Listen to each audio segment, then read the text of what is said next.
Warren Edward Buffett was born on August 30th, 1930 in Omaha, Nebraska. Even as a young boy, Warren displayed a remarkable talent for business and numbers. At just 6 years old, he made his first entrepreneurial move, buying 6 packs of Coca-Cola for 25 cents from his grandfather's grocery store and selling them for 30 cents door to door, earning a profit of 5 cents a pack. Little did the world know this small act would foreshadow a lifetime of financial genius. By the time he was 11, Buffett made his first stock purchase. He bought 3 shares of Citi Service Preferred at $38 per share, using money he had saved from his newspaper delivery routes and other ventures.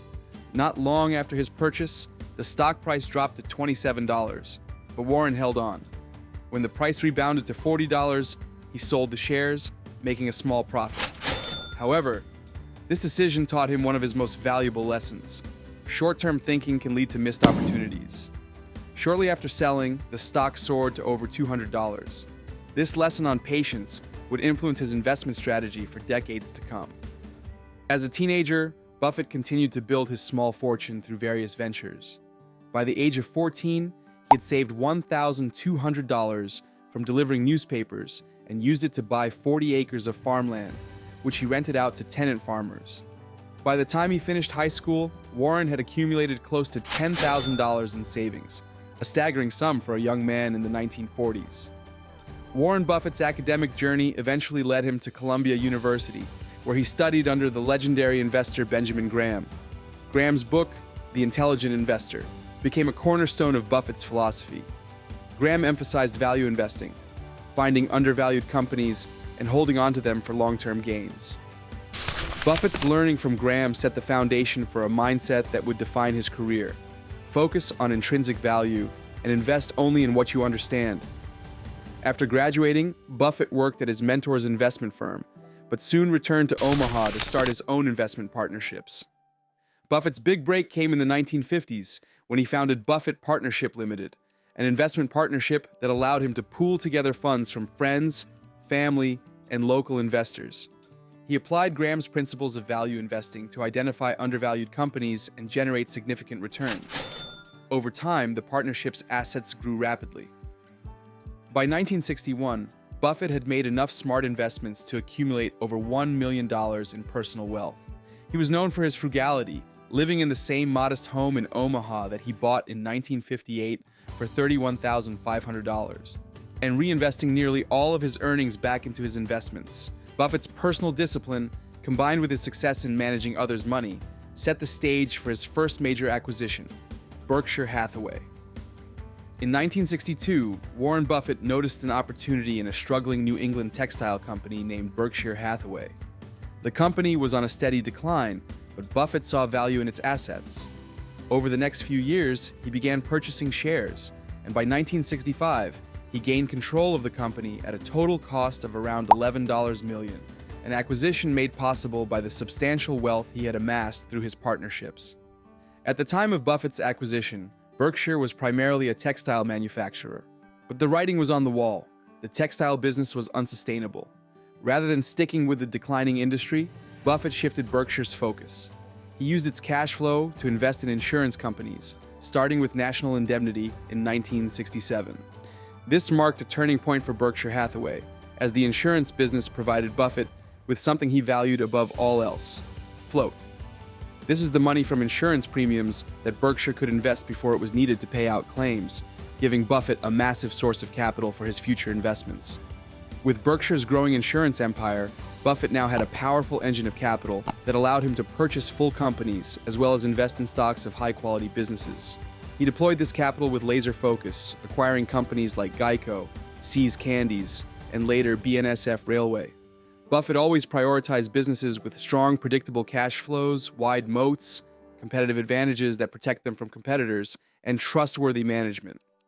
As Berkshire's portfolio grew, so did its influence in the corporate world. By the late 1980s, Berkshire Hathaway was a conglomerate like no other, with holdings in insurance, railroads, utilities, manufacturing, and consumer goods. Berkshire's stock price reflected this growth. What started as an $11 million purchase had grown into a company worth over $750 billion today. A single share of Berkshire Hathaway Class A stock is now valued at over $500,000, making it one of the most valuable companies in the world. One of the defining aspects of Buffett's career has been his consistent outperformance of the broader stock market. While the SP 500 has been a benchmark for many investors, Buffett's disciplined, value-based approach has outpaced it by a wide margin. From 1965 to 2022, Berkshire Hathaway produced a compounded annual gain of around 20%, compared to about 10% for the S&P 500. Despite his success in active management, Buffett advocates passive investing for most people. In 2008, he famously made a $1 million bet that an S&P 500 index fund would outperform a group of hedge funds over 10 years. Buffett won the bet handily, further proving his belief in the power of long-term, low-cost investing for ordinary people. Today, despite being one of the wealthiest men in the world, Warren Buffett still lives in the same Omaha house he bought in 1958, drives a modest car, and enjoys meals at local diners. His closest circle of friends has remained largely the same, reflecting his belief that staying grounded and living simply is just as important as business success. While Buffett could own anything he desires, his focus has always been on what truly matters: strong relationships, lifelong learning, and investing in what he knows best. For young entrepreneurs looking to emulate Buffett's success, there are 3 key takeaways from his life and career. And first, focus on long-term value, not short-term gains. Buffett has consistently preached patience, reminding us that wealth builds over time through sound decisions and discipline. Second, invest in yourself through continuous learning. Buffett famously reads for hours every day and credits much of his success to the accumulation of knowledge. Third, live simply and stay grounded. Despite his vast fortune, Buffett has never allowed wealth to change his values or lifestyle, showing that success is as much about staying true to yourself as it is about financial gains. Buffett's transformation of Berkshire Hathaway from a small textile company into one of the world's largest conglomerates was no accident. His success is built on a few timeless principles. First, he focused on buying great businesses at fair prices and holding on to them for the long term, rather than flipping companies for quick profits. Second, he used the power of compounded returns, whether through reinvested earnings or the insurance float, to generate more capital for future investments. For aspiring entrepreneurs today, Warren Buffett's story is not just about amassing vast wealth, but about the principles that made that wealth possible. His emphasis on patience, learning, and value creation provides a blueprint for those looking to build sustainable, long-lasting businesses.